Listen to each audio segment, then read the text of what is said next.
Guys welcome back with another videos. Diet ವಿಷಯಕ್ಕೆ ಬರ್ತೀನಿ. Big boss season 12ಗೆ ಸಂಬಂಧಪಟ್ಟಂಗೆ ಒಂದಿಷ್ಟು ಸೋಷಿಯಲ್ ಮೀಡಿಯಾದಲ್ಲಿ ಶಾಕಿಂಗ್ ಅಪ್ಡೇಟ್ಗಳು ಬರ್ತಾ ಇದೆ. ಸೀರಿಯಸ್ಲಿ ಎಕ್ಸ್ಪೆಕ್ಟ್ ಮಾಡಿರಲಿಲ್ಲ, ಬಟ್ ಇದೆಲ್ಲ ನೋಡ್ತಾ ಇದ್ದರೆ ನ್ಯೂಸ್ಗಳನ್ನ ಖಂಡಿತವಾಗ್ಲೂ ಈ ಸಲ ಬಿಗ್ ಬಾಸ್ ಸೀಸನ್ 12 ಮುಕ್ತಾಯಗೊಳ್ಳುತ್ತೆ ಅಂತ ಅನಿಸಿದೆ. ಬಟ್ ಈ ಥರ ಆಯಿತು ಅಂದರೆ ಏನು ಕತೆ ಅಂತ ಗೊತ್ತಿಲ್ಲ, ನೋಡೋಣ. ಬಟ್ ವಿಷಯ ಏನಪ್ಪ ಅಂದರೆ ನಿಮ್ಗೆಲ್ಲರಿಗೂ ಗೊತ್ತಿರುವ ಹಾಗೆ ಬಿಗ್ ಬಾಸ್ ಸೀಸನ್ 12ನ ಬೇರೆ ಕಡೆ ಸೆಟ್ನ ಹಾಕಿದ್ರು. ಅದು ಕೂಡ ಒಂದು ಸ್ಟುಡಿಯೋ, ಜಾಲಿವುಡ್ ಸ್ಟುಡಿಯೋ ಇದೆಯಲ್ಲ, ಅಲ್ಲಿ ಸೆಟ್ ಹಾಕಿದ್ದಂಥದ್ದು. ಸೊ ಇಲ್ಲಿ ಹಾಕಿ ಅದ್ದೂರಿಯಾಗಿ ಎಲ್ಲ ಕೂಡ ರೆಡಿ ಕೂಡ ಮಾಡಿದ್ದಾರೆ. ಅದಕ್ಕೆ ತುಂಬ ಕೋಟಿ ಸುರಿದ್ದಾರೆ ಅಂತ ಕೂಡ ಹೇಳ್ಬೋದು. ಇವಾಗ ಒಂದು ಪ್ರಾಬ್ಲಮ್ ಏನಪ್ಪ ಅಂದರೆ, ಕರ್ನಾಟಕ ಸ್ಟೇಟ್ ಪೊಲ್ಯೂಷನ್ ಕಂಟ್ರೋಲ್ ಬೋರ್ಡಿಂದ ನೋಟಿಸ್ ಕೊಟ್ಟಿದ್ದಾರೆ. ಕಾರಣ ಏನಪ್ಪ ಅಂದರೆ, ಇಲ್ಲಿ ಬಿಗ್ ಬಾಸ್ ಮನೆಯಲ್ಲಿ ಏನು ಒಂದು ವೇಸ್ಟ್ ಅಂತ ಬರುತ್ತೆ, ಮತ್ತು ಅಲ್ಲೆಲ್ಲ ಒಂದು ಜಾಲಿವುಡ್ ಏನಿದೆ ಅಲ್ಲಿ ವೇಸ್ಟ್ಗಳಾಗ್ಬೋದು. ಸೊ ಇದೆಲ್ಲವೂ ಕೂಡ ಒಂದು ಪೊಲ್ಯೂಷನ್ನ ಕ್ರಿಯೇಟ್ ಮಾಡ್ತಿದೆ. ಅದಕ್ಕೆ ಒಂದು ಮ್ಯಾನೇಜ್ಮೆಂಟ್ ಅನ್ನೋದು ಮಾಡಿಲ್ಲ.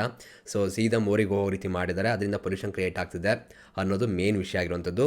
ಆ್ಯಂಡ್ ನನಗೆ ಇಲ್ಲಿ ಒಂದು ವಿಷಯ ಅರ್ಥ ಆಗಿರೋದೇನೆಂದರೆ, ಎಷ್ಟು ದೊಡ್ಡ ಮಟ್ಟಿಗೆ ದುಡ್ಡನ್ನ ಇನ್ವೆಸ್ಟ್ಮೆಂಟ್ ಮಾಡ್ತಾರೆ ಅಂದರೆ ಬಿಗ್ ಬಾಸ್ ಅವರು ಈ ಶೋಗೋಸ್ಕರ ತುಂಬ ದೊಡ್ಡ ಮಟ್ಟಿಗೆ ದುಡ್ಡು ಸುರಿತಾರೆ. ಓಕೆನಾ? ಹಿಂಗಿರಬೇಕಾದ್ರೆ ಇದನ್ನೆಲ್ಲ ಯಾಕೆ ಫಾಲೋ ಅಪ್ ಮಾಡಲ್ಲ, ಇದನ್ನೆಲ್ಲ ಯಾಕೆ ಮೊದಲೇ ಕೇರ್ ತೊಗೊಳ್ಳಲ್ಲ ಅಂತ ನಂಗೆ ನಿಜವೂ ಅರ್ಥ ಆಗ್ತಿಲ್ಲ.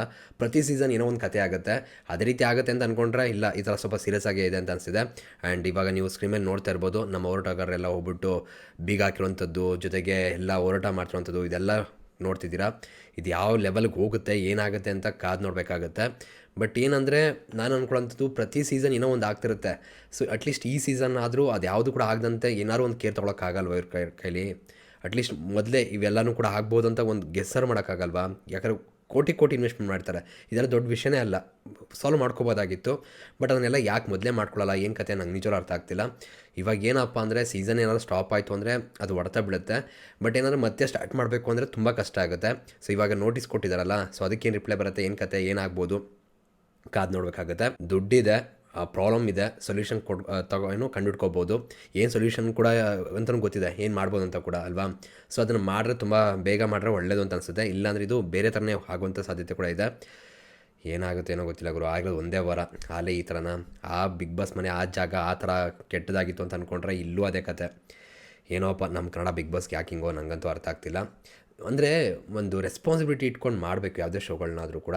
ಅದು ಮಾಡ್ತಾ ಇಲ್ವಾ ಅನ್ನೋ ಪ್ರಶ್ನೆ ಬರುತ್ತೆ. ನೋಡೋಣ, ಲೀಗಲಾಗಿ ಹೋಗ್ತಾರೆ, ಏನಾಗುತ್ತೆ ಏನು ಕತೆ ನೋಡೋಣ. ಬಟ್ ಬೀಗ ಆಗ್ತಿರೋಂಥದ್ದು ಮತ್ತು ಸಿಬ್ಬಂದಿಗಳೇನೋ ಕೂಡ ಆಚೆ ಹೋಗಿ ಅಂತ ಹೇಳ್ತಿದಾರಂತೆ.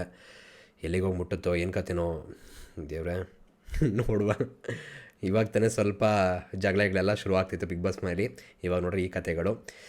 ಯಾಕೋ ಬಿಗ್ ಬಾಸ್ ಅನ್ನೋದೇ ಯಾಕೋ ಸರಿ ಬರ್ತಿಲ್ಲ. ಒಂದು 2-3 ಸೀಸನಿಂದ ವರ್ಕೌಟ್ ಆಗ್ತಿಲ್ಲ. ಬರೀ ಲೀಗಲಾಗಂತೆ ಅದಂತೆ, ಈ ಕೇಸ್ ಅಂತ ಆ ಕೇಸ್ ಅಂತ ಅಂದ್ಕೊಂಡು ಇದೇ ಆಗ್ತಿದೆ ಹೊಡೆದಾಟಗಳು. ನೋಡೋಣ ಸರಿ ಮಾಡ್ಕೋತಾರ, ಏನು ಮಾಡ್ತಾರೆ. ಏನಿಸುತ್ತೆ ಗೈಸ್ ನಿಮಗೆ? ಅಕಸ್ಮಾತ್ ಎಂಡ್ ಮಾಡ್ರೆ ಏನು ಅನಿಸುತ್ತೆ ಫೀಲು? ತುಂಬ ಜನಕ್ಕೆ ಅನಿಸ್ಬೋದು, ಅಪ್ಪ ಸುಮ್ಗಿರಪ್ಪ, ಹೆಂಗೋ ಎಂಡ್ ಆಗಲಿ, ಬೇರೆ ಸ್ಪರ್ಧಿಗಳೆಲ್ಲ ಹೊಸ ಸ್ಪರ್ಧಿಗಳನ್ನ ಕರ್ಕೊಬರಲಿ, ಚೆನ್ನಾಗಿರುತ್ತೆ ಅಂತ. ಮೇ ಬಿ ಯಾವುದೋ ಕೊರೋನಾ ಟೈಮಲ್ಲಿ ಮಾಡಿರಲ್ಲ, ಆ ಥರ ಮಾಡ್ಬೋದು. ಬಟ್ ಬೇರೆ ಕಡೆ ನಿರ್ಮಾಣ ಮಾಡೋವಂಥದ್ದು ಖಂಡಿತವಾಗ್ಲೂ ಕಷ್ಟ.